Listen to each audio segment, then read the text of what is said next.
그 선생보다 또는 종이 그 상전보다 높지 못하나니 제자가 그 선생 같고 종이 그 상전 같으면 족하도다.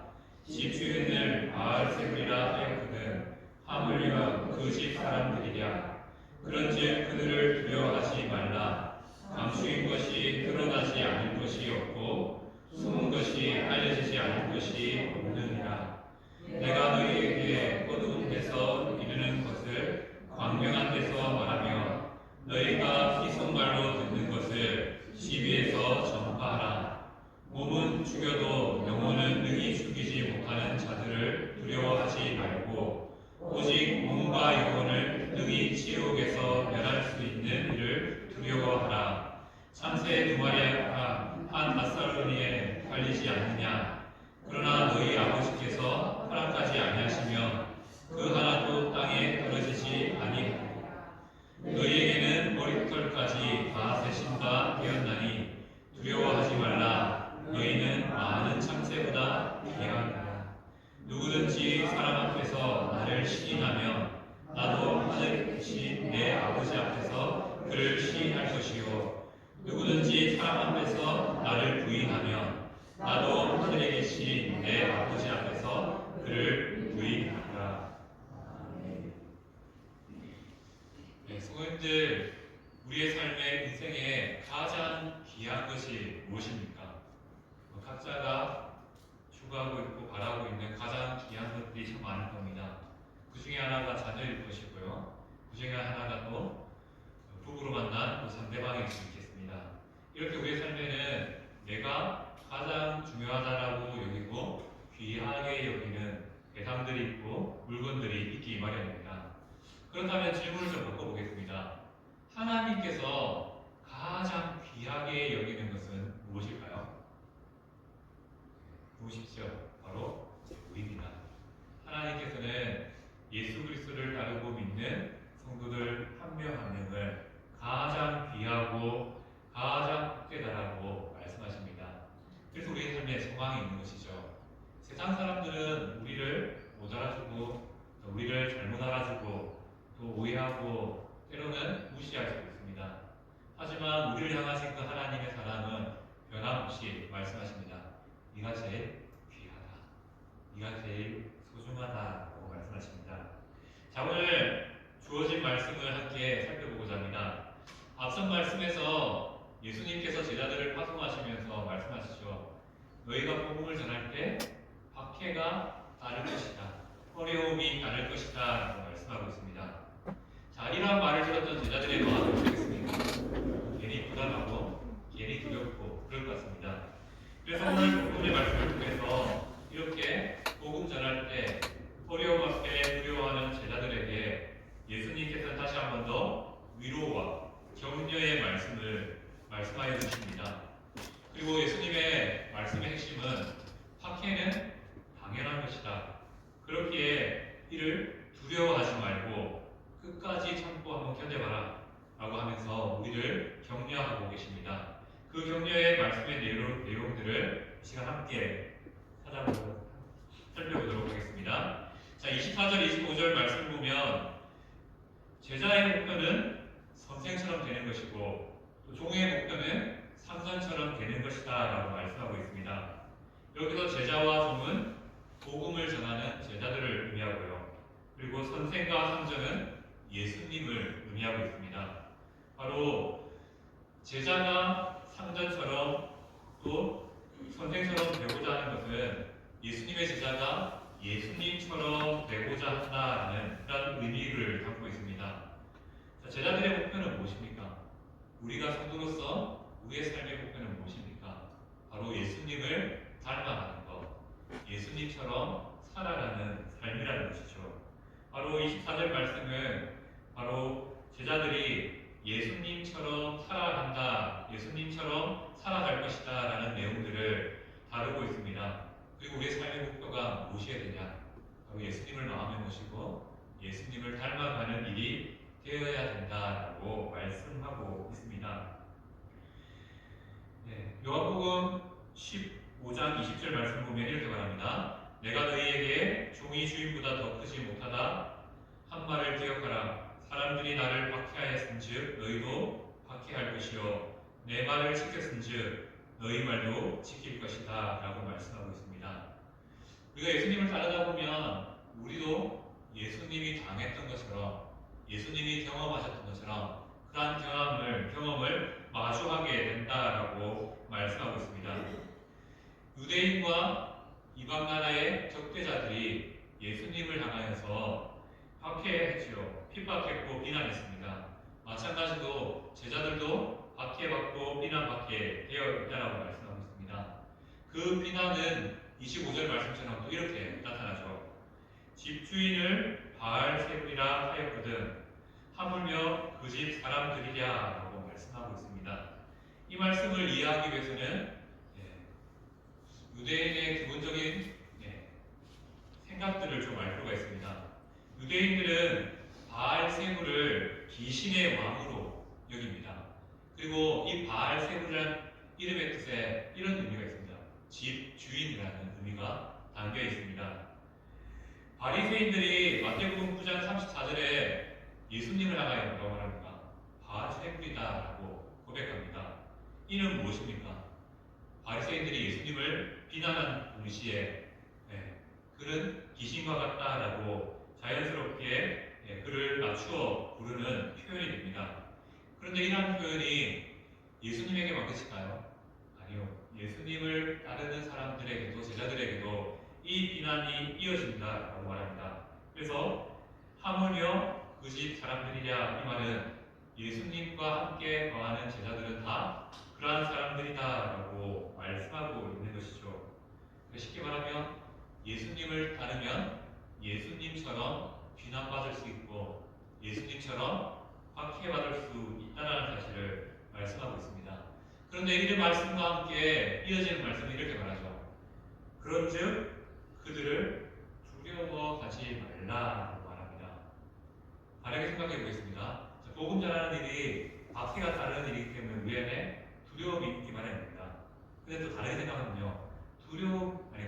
복음 전하는 일에는 항상 반대가 있을 수 있다 라고 생각하면 오히려 우리의 마음속에도 다른 단점으로 보면 평안이 임할 수 있습니다. 예수님께서 이렇게 말씀하시는 거죠. 그 박해 당연한 거야. 당연한 거야. 뭐 어려운 거 당연한 거야. 하지만 그 일들이 너를 두렵게 만들거나 너의 믿음을 흔들어서는 안 된다라는 차원에서 비난하는 자들을 두려워하지 말라라고 말씀하고 있습니다. 왜 그렇습니까? 예수님께서 영광 가운데 모든 권세를 가지고 오실 그때가 있기 때문이죠. 또한 제자들은, 성도들은 예수님과 연합, 함께하는 삶을 삽니다. 그렇기 때문에 예수님이 당했던 것들을 당하는 것은 당연한 일이고, 그리고 그 당연한 일을 통하여서 놀라운 것은 26절 말씀처럼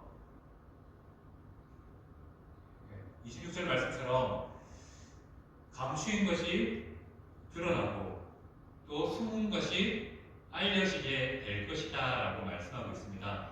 여기서 사용한 드러난다 또 알려진다 라는 말은 하나님이 일하신다라는 의미를 담긴 신적 수동태입니다. 하나님께서 우리의 삶에 이렇게 두려워하지 않는 믿음으로 나아가는 그 복된 삶을 드러나게 또 알려지게 하실 것이다 라는 의미가 담겨 있습니다. 우리가 복음을 전하는 이 일들을 감당할 때 바로 제자들을 통해서 성도들을 통해서 하나님이 드러나게 된다는 것이죠. 또 복음을 통해서 숨겨진 하나님 나라의 가치가 나타나게 알려지게 될 것을 말씀하고 있습니다. 그래서 우리가 복음을 가지고 나간다는 것 자체가 내 안에 참된 것을 확연하게 드러내게 된다는 것을 말씀하고 있습니다. 내가 그 참된 것을 가지고 있기 때문에 우리를 비난하고 박해하는 자를 두려워할 것이 아니라 오히려 이 복음 때문에 복음이 주시는 자부심, 책임감을 가지고 살아가야 된다라고 말씀하고 있는 것이죠. 왜요? 하나님의 비밀이 부족한 우리 성도들의 모습을 통해서 드러나고 알려지게 하시기 때문입니다. 그래서 우리가 살아가면서 우리의 삶의 가치에 대해서 여러 가지를 생각해 볼 수 있지만 하나님께서 우리를 부르셨고 우리에게 구원을 베푸셨던 이유 중에 하나는 우리의 삶이 세상 가운데 가정 가운데 거할 때 우리의 모습을 통하여서 하나님의 놀라운 진리들이 드러나고 알려지게 하시기 위해서 우리는 가만히 있는데 하나님은 우리의 삶을 통하여서 그렇게 또 역사하신다는 것을 말씀하고 있습니다. 그렇기 때문에 우리는 27절 말씀처럼 복음을 당당하게 적극적으로 전하여야 한다라고 말씀하고 있습니다. 복음, 계시는 두 가지의 기능이 있습니다. 어떤 기능이냐면 어떤 사람에게는 깨달음과 수용을 주고 어떤 사람에게는 이해하지 못하게 만들고 대처하게 만드는 일이 일어납니다. 우리가 복음을 전할 때, 우리가 복음으로 살아갈 때 동전의 양면처럼 받아들임과 대척이 함께 따른다는 것을 말씀하고 있습니다. 이 사실을 기억하면서 우리는 내가 전하는데 왜 나는 안 되지? 아닙니다. 그것 하나님께서 또 계획하신 것이고요. 또 누군가 전했을 때 이 사람은 복음을 받아들입니다. 그것 역시 하나님께서 우리에게 계획하신 일이라는 것입니다. 그래서 우리가 거부된다고 당혹해할 필요 없습니다. 왜? 하나님께서 이미 말씀하셨잖아요. 반대하는 사람들이 있을 것이고 더 심하게는 비난하고 박해할 사람도 있을 거다라고 말씀하셨습니다. 그 대신 더 당당하게 이 복음의 가치와 능력을 믿고 그 복음을 전하는 자가 되어야 된다라고 말씀합니다. 그리고 28절 말씀은 말씀하죠. 우리를 박해하는 자가 할 수 있는 최고의 행위는 무엇입니까? 바로 복음을 전하는 제자들을 목숨을 위협하는 행위일 것입니다. 성도는 오늘 말씀을 통해서 기억하라고 말씀합니다. 사람은 목숨이 전부가 아니라는 것이죠. 우리에게는 영혼이 있다라고 말씀하고 있습니다. 박해자들이 우리의 몸은 죽일 수 있고 박해할 수 있을지 모릅니다. 하지만 우리의 영혼은 결코 죽일 수 없다라고 말씀하고 있습니다. 그러므로 우리가 진정으로 두려워해야 될 대상은요, 우리를 박해하고 우리를 비난하는 자들이 아니라 누구를 두려워해야 될까요? 우리의 영과 우리의 몸을 멸하시는 하나님을 두려워하는 것이 성도의 두려움의 방향이라는 것을 말씀하고 있습니다. 우리가 사람을 두려워하는 자가 아니라 바로 하나님을 두려워하는 자, 그 삶이 성도의 삶이라는 것을 말씀하고 있습니다.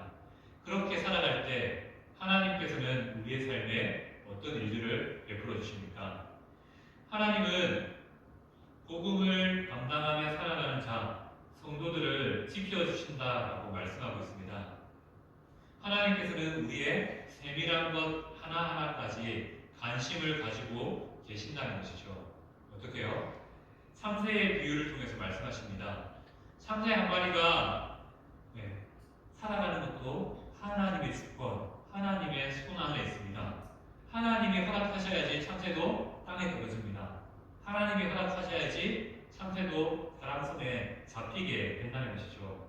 이 참새 한 마리가 의미하는 것은 무엇입니까? 작은 일입니다. 아무리 작은 일도 하나님의 손 안에 있다는 것을 말씀하고 있습니다. 이렇게 또 보잘것없는 한 마리의 참새도 하나님이 하나님 손 안에서 책임져 주시고 허락과 계획 속에서 움직이게 하십니다. 하나님께서 이렇게 작은 것에도 관심을 가져주시는데 복음을 전하는 제자, 또 이 세상을 살아가는 성도들에게는 얼마나 큰 관심을 가지고 계시겠습니까? 하나님의 관심은 어떻게 보면 지나칠 정도죠. 무엇입니까? 말씀처럼 우리의 머리털 숫자까지 다 세신바 되었다라고 말씀하고 있습니다. 이 말의 의미는 하나님은 성도의 모든 일, 아무리 작은 일 하나하나까지도 다 관심을 가지고 바라보고 계시다는 것이죠. 바로 이 관심은 어떻게 우리의 삶에 이해가 되겠습니까? 우리를 이만큼 귀하게, 소중하게 여겨주신다라고 말씀합니다. 참새보다 귀한 것이 우리입니다. 그 작은 미물도 하나님께서 만지시고 이끄시는데 하나님을 믿고 살아가는 성도들의 삶은 얼마나 큰 우리를 이끌어 주시겠습니까? 그리고 더불어 32절, 33절 말씀을 통해서 말씀하고 있습니다. 제자들의 믿음은 이렇게 어려움이 닥쳐질 때 확연하게 드러난다라고 말씀합니다. 박해 앞에, 어려움 앞에 어떤 사람들은 예수님을 믿는다고 말했지만 그 자리에서 부인하게 됩니다. 또 어떤 이들은 그럼에도 불구하고 예수님을 시인하게 됩니다. 이러한 시인과 부인 앞에 예수님께서 주신 약속이 있습니다. 너희가 나를 시인하면 나도 마지막 날 하나님 앞에서 너희를 시인하겠다라고 말씀하십니다. 우리가 복음 때문에 당하고 살아가는 그 어려움들, 힘든 일들 있습니다. 그거 누가 기억하신다고요? 바로 하나님이 기억하여 주시고, 그렇게 힘들던 삶에 대한 변호를 친히 예수님께서 우리의 마지막에, 인생의 마지막 그 자리에서 우리를 증명해 주신다라고 말씀하고 있습니다. 우리가 기억해야 될 것은 이겁니다. 현재 어려움, 힘듦, 또 때로는 예수님 믿는 것 때문에 당하는 박해, 어려운 거 맞습니다. 그런데 이거보다 더 무서운 것, 어려운 일이 있습니다. 무엇입니까? 마지막 우리의 인생에 일어날 하나님의 심판, 예수님을 통한 심판이라는 것이죠. 이게 더 무서운 겁니다. 그런데 우리는 계속 눈에 보이는 이것들의 두려움을 가지고 살아가는 그런 삶을 살아간다는 것이죠. 하나님께서는 오늘 말씀을 통해서 우리 성도를 향하여 말씀하시는 것이 이것입니다. 우리가 삶의 자리에서 예수님을 위해서 살아가는 삶의 수고들이 참 많습니다. 어렵게 또 교회까지 나오고요. 또 여러 가지 바쁜 일들 가운데 시간을 지켜가며 또 봉사하고요. 또 우리의 마음이 하나님을 더 기뻐하기 위해서 삶의 자리에서 기도하고 말씀을 구하며 살아갑니다.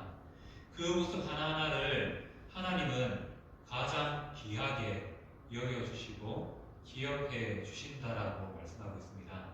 더불어 참새 한 마리도 그렇게 하나님의 손 안에서 움직이는데 우리 성도들의 삶을 하나님이 책임져 주지 않겠느냐라고 말씀하십니다. 이 말씀이 우리의 위로가 되길 소망합니다. 우리 성도는 예수님의 사랑을 받았기에 그 사랑을 마땅히 전달하는 것은 당연한 일입니다. 하지만 우리가 살다 보면 수많은 일들 앞에서 우리의 마음이 흔들리고 두려워지고 때로는 무너질 때도 있습니다.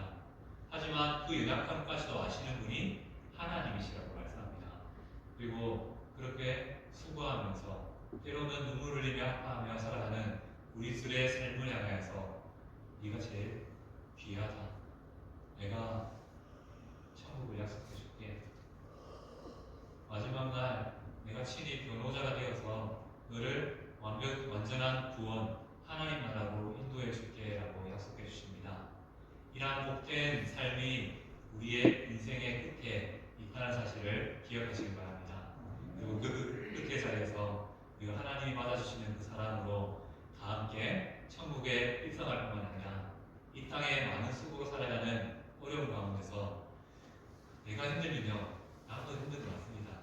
나의 힘듦을 통해서 또 상대방의 힘든 점도 생각해보고 내가 기쁨을 통해서 또 그 기쁨을 나눔을 통해서 기쁨의 배가를 시킬 수 있는 그러한 또 이 땅에서의 하나님 주시는 위로와 격려와 또 회복의 삶들이 우리 가운데 충만히 일어나기를 축복합니다. 아멘.